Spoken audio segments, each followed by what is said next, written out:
Alright chaps, doing another ride video. Thank you, see you soon.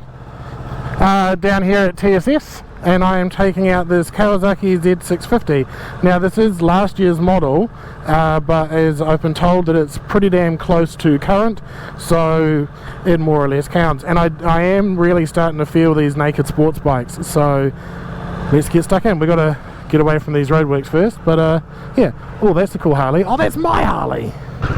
Okay, my very first impressions of this bike is it's very compact. I was actually quite hoping to get it on the CB650R, which is the Honda equivalent of this, because you guys like that Honda video so much and I really like that motor. And now I'm on this thing, which I thought was going to be quite close, but I tell you what, it's really quite different. Even just in the first 30 seconds of riding, the bars are super narrow. That's an easy fix, but also the bike itself is super narrow, and it feels very lightweight. And I mean, that's definitely going to have an appeal for some people, but straight off the bat, that is not an appeal for me. Yeah, so straight out the gate on this bike, I'm not loving the ergonomics, and there's nothing really against the bike. It's just that, you know, you can't put a square peg in a round hole, and I am a square peg and this bicycle is a round hole. It's just, for me, it's just not the great size. Oh, the brakes are good. Yeah, it's like the bars are very narrow and the tank is very narrow, and it's not terrible. It's just, I'm just straight off the bat not loving it. Like, I jumped on that Ducati, loved it. Jumped on the CBR 650R, loved it. And I really want to do the CB650R because I really think that that's going to be the best of the bunch. But, you know, for the sake of being a serious motorcycling journalist, I've now, you know, had the opportunity to ride this. It was a trade-in at TSS, so this is last year's model, and hey, it worked out. So thanks, Jimmy, for making that happen. But yeah.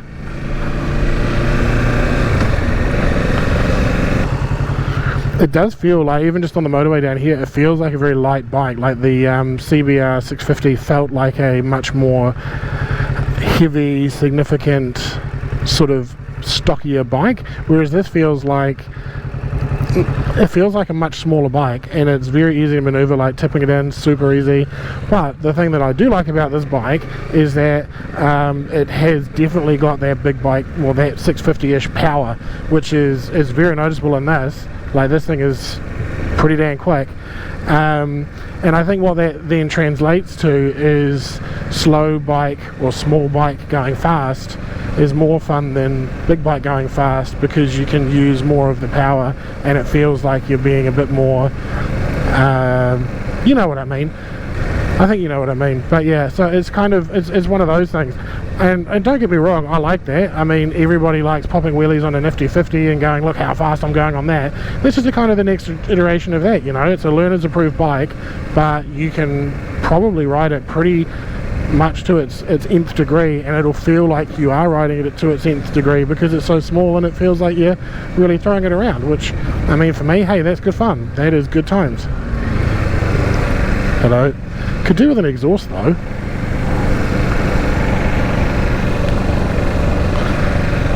Just checking myself out in the reflection of the shops, it definitely is a very upright seating position, and you definitely feel it too. Like 100% you feel it. It's nowhere near as leant over as the CBR or even the Monster. And if that's what you're into, hey, that's awesome. It's good to have those options. Personally, I'm not super into it. I would rather be either more laid back on my cruiser or more aggressive, but this does definitely have, I mean, I don't know if you can see there. Hang about, let me just check myself out. Waddle. So that's about where my back is. I don't know if you can see it there. But I mean, that's only what, 10 degrees of angle, maybe? Ish? I don't know, I'm not a scientist. But the point is that, yeah, no, it is definitely very upright. And you definitely feel it, which is, you know, hey, again, if that, ooh. Hello. You definitely feel it, and if what you want is that kind of upright feeling on a bit of a sporty, you know, fun bike, hey, cool. But for me personally, I'd rather either be full cruise or nearly full sport, and this is definitely in the middle. So if you're more of a commuter, probably a good thing. Or if you're just not overly an aggressive rider and you're just quite content to, you know, cruise around, cool. I'd say the suspension is a little bit on the soft side just for my weight, but let's not talk about my weight because that's rude. This bike certainly has got a bit of a Jekyll and Hyde thing going on, because if you're just cruising away from the lights and you're just doing a little bit, you're sort of under 3,000 RPM, it's incredibly easy to ride. It's not feeling like it's getting away from you. But then just a little bit more of a twist once you're over 4,000, oh, she comes alive, and it's like a completely different engine. It's like going from a nifty 50 to a real bike. It's kind of hard to demonstrate around the city without getting myself incriminating, but yeah, like it does it.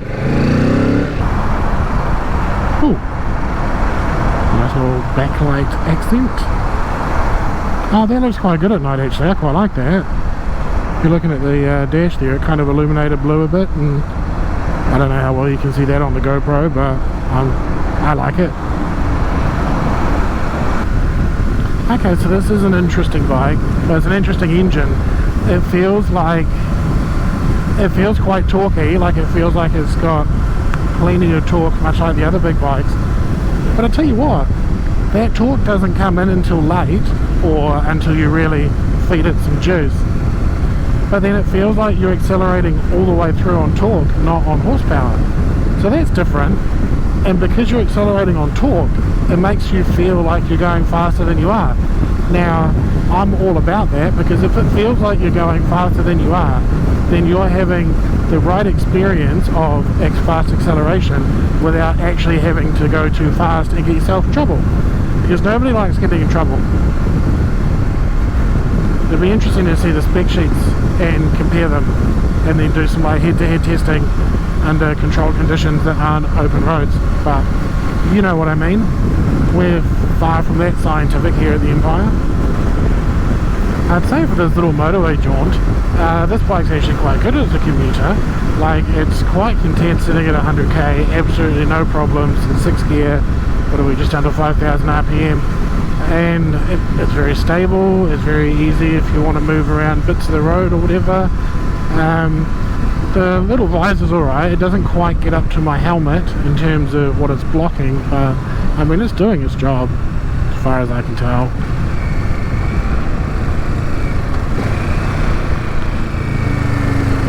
But yeah, let's go find some windy stuff, because that's more fun, isn't it? You know what I think it is about this bike that's making me not love it, and it's kind of my own fault, is that as soon as I got on it, I was like, the way that this feels very toyish, because it's narrow bars, it feels quite small, and that just makes me think, oh, it's a little toy bike. It doesn't go like a little toy bike, but because I started with that mindset, now I'm just like, oh, well, this little toy bike is actually quite quick. This little toy bike can actually go around bends. And so I think I need to like reprogram my attitude towards this bike a little bit for that. But regardless, I still don't love this bike. It's a shame, because it is a cool bike, and it's definitely something that I think a lot of people will like it, and I think there's a lot of reasons that are good, that for good reason that people will like it. But just for me, for my personal taste, for the way I like to ride, nah, it's a shame. Cool little bike though, but hey, we're not done yet. Let's not speed. Tell you what though, this bike looks better than I think I look on it. Like, I don't feel cool on it, but it looks really, really, really cool. Like, that's a good looking bike. I just don't feel it when I'm on it. It's strange. Anyway, let's carry on. I really just think the thing with this bike is because I don't feel physically comfortable, I'm just not enjoying it. And I think that that's a really big thing to factor in when you're trying out motorcycles, is if you instantly don't feel comfortable, just don't even try.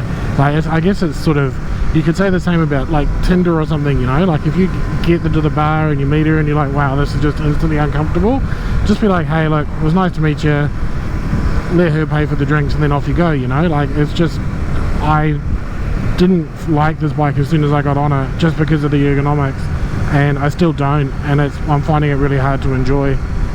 And again, I mean, this is the thing, it's nothing against the bike, it's just personal preference, and that's why you should go and try, again, much like Tinder, just try lots of motorcycles, see which one clicks. I mean, I'm sure that somebody who's shorter than me, lighter than me, and has shorter arms than me and shorter legs would probably be having a great time. But because I'm what I am, which is just 6'2" and 115 kilos of amazingness, it's just not it. So be it. But yeah, I think I need to be fair to this bike. It's not you, it's me, but it is kind of you. And yeah, just going back to that Tinder analogy, like if it doesn't feel right, then don't force it. And I think the thing about this bike is it just doesn't want to be ridden the way that I want to ride her. Now, again, Tinder analogy. One thing I actually did just notice, because I did get a little bit lost because there's some roadworks at TSS and I had to go a different way, is that this is actually, because you're sitting very upright, this is back to that serious motoring journalism, because I'm sitting quite upright on this bike, it's actually really easy and comfortable for doing very low speed maneuvers, because you're upright and you can look around a lot more. A lot of the sports bikes, when you're down over them, it's quite hard to look around when you're doing the really tight turns and your U-turns and stuff. So that's definitely an advantage for an upright sports bike like this. That's a lot of Mustangs. So yeah, that's been the Z650R. What can I say? It's a fun... Oh, that's cool. Hey, that's mine. Yeah, like it looks the part and it goes the part. Just the big thing for me about this bike is the ergonomics. It doesn't feel comfortable for me. The distance between the peg and the seat is too close, which just makes me feel like I'm sitting on my feet, and I don't like the bars at all. I mean, bars can be changed very easily, that's not a big deal at all. But yeah, I mean, all in, there's definitely going to be a market for this bike. People are going to like it. It is a good looking bike, I reckon. But yeah. Anyway, there you go. There's some more thoughts and feelings on yet another motorcycle. Thanks to TSS for hooking that up for the day. We couldn't get one through Kawasaki Direct, so this one's actually a trade-in here where someone's bought something else, and because it's current, they were like, hey, come try this one. So I said, fantastic. More bikes to try, and there are more bikes here to try, so we will do that. And yeah, we will see you next time. Hope you enjoyed. Like and subscribe, all of that good stuff, and we'll see you next time. Thanks, team.